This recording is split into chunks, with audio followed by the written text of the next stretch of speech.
Magandang araw mga kaibigan. Bigyan natin ng opinion reaction yung dumaan sa aking wall post bago lang ni Attorney Rowena Guanzon.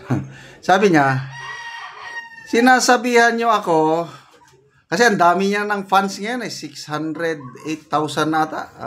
Ang dami niya ng followers at karamihan mga DDS. So mga DDS, sabi kay Ma'am Rowena Guanzon, sinasabihan niyo ako mag-apply ako ng ombudsman. Sabi niya, paano kung ako ang napiling ombudsman? Di, kakasuhan ko silang lahat. Di, patay silang lahat.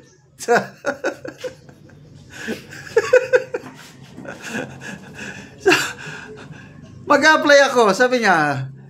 Tapos ang mamimili, siguro, di ba, Judicial and Bar Council pa ang sasalang.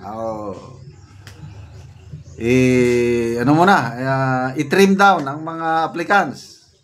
Granting.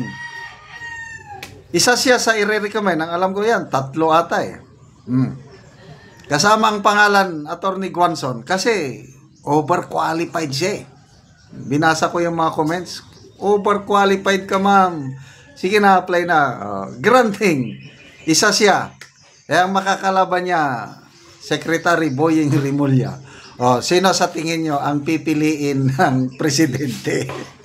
Noon pa yan, grabe, kampanyahan noong 2020 to, gusto nang ipa-disqualify ni Commissioner Rowena Guanzon ang candidate Bongbong Marcos, hindi tayo naniwala. Ngayon, ang pipili ngayon, yung gusto niyang ipa-disqualify, ano? Pipiliin ba ako? Marcos Jr.? Huwag na lang. Anyway, yan ang talagang may balls. Ang ombudsman kasi, usually yan, yung hindi siya naging politiko. But anyway, si Attorney Rowena naging mayor pala. Kailang mayor. Diba, politiko rin. But lately, na yung mga posisyon niya? Mga matitino. COA Commissioner, COMELEC Commissioner. Ibig sabihin, pinagkatiwalaan siya ng mga So, this time, yun na. Kasi independent body ang ombudsman. Kaya, bagay na bagay itong ombudsman kay Ombudsman Samuel Martires. The best. Sino pa yung mga nauna? Sino ba yung ombudsman na in-impeach? Kailang nag-resign? Tama ba yun? Nag-resign? Nakalimutan ko na. Mayroong ombudsman na in-impeach eh. Okay. So, wag na tayong aasa pa na kahit qualified si Attorney Rowena Guanzon, suntok sa buwan, hindi siya ma-appoint na ombudsman. Kasi sabi niya, yung post niya, para silang kumuha ng martilyo na pinukpok sa kanilang ulo. Hindi ko lang kasi naisip kagad, kaya hindi ko mabasa. Kaya lang tumatak sa isip ko.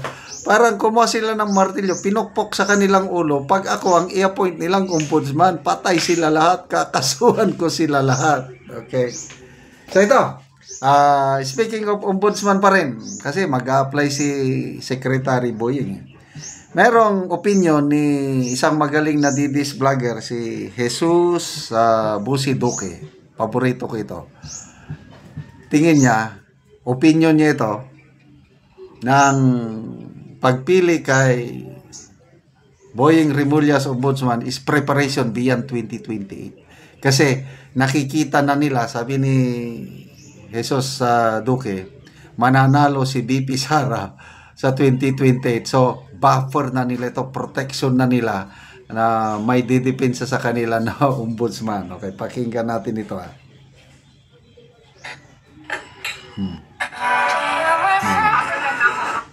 Kung si Secretary Boying Rimulya ang ma-appoint bilang ombudsman kapalit ni Ombudsman Sam Martires, ito ay sinyalis na iniisip na nila yung isang senaryo na mananalo si Vice President Sara sa pagkapangulo. Yan.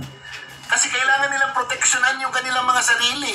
After the term of Marcos, if and when maging presidente si VP Sara, katakot-takot na kaso nga harapin ng mga taong to sa gobyerno ngayon.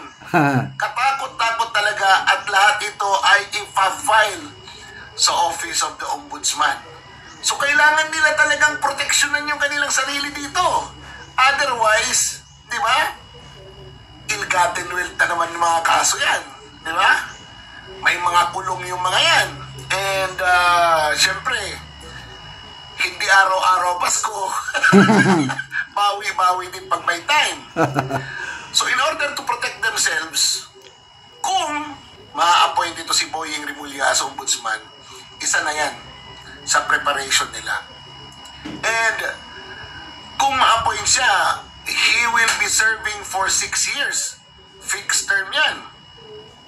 And half of it, kanyang pagsisilbihan, 3 years sa nakaupong bagong Pangulo. Oo. Di ba? Kaya, meron silang proteksyon. May buffer sila dyan kung sakasakaling siya ang i-appoint. Pero pag tiningnan mo, hindi naman na maglalakas ng loob itong si Boying Rimulya na magsabi na I am filing my application for ombudsman. Tapos hindi siya pipiliin ng Judicial and Bar Council na isa sa mga pangalan na isasubmit sa Pangulo. At hindi naman siguro na pag nandun na sa Pangulo yung pangalan ni isa sa mga isasubmit na pangalan doon ng Judicial and Bar Council kay Pangulo Marcos na hindi siya yung pipiliin. Di ba? Ito lang kasi, di ba? Decency and of course morals will dictate, di ba? Yung delikadesa ba will dictate na you serve under a president.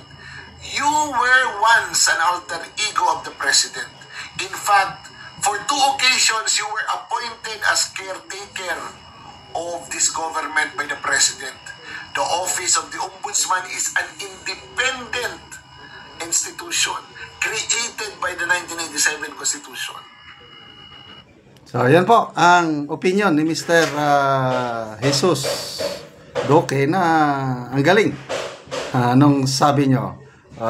Agree ba kayo? To me, opinion ko lang din. Nakikita ko, sure hit na, bullseye. Ang next ombudsman natin, si Secretary Boying Rimulya. Umanda na tayo. Okay, mga kaibigan, salamat sa inyong pagsubaybay sa ating channel. Nakakatulong kayo ng malaki sa tribong Talandig ng Bukidnon dahil ang income natin sa channel na ito is pantulong natin sa tribo. Sa ngayon, namimigay tayo ng mga libreng yero at pako para makapagpatayo ng mas maayos na tahanan ang tribong Talandig. Panoorin nyo ang video na ito. Karon mo na ni si Kuya tagaan og sin aron makabalay siya. Salamat sa agihatag nga sin. Hindi lagi kumaulanan.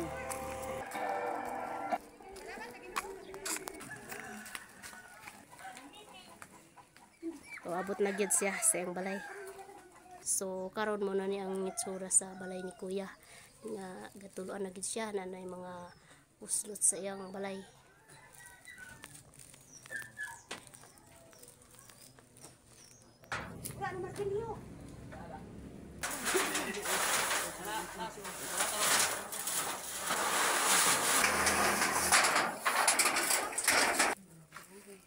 So mag-atop na gyud si Kuya karon.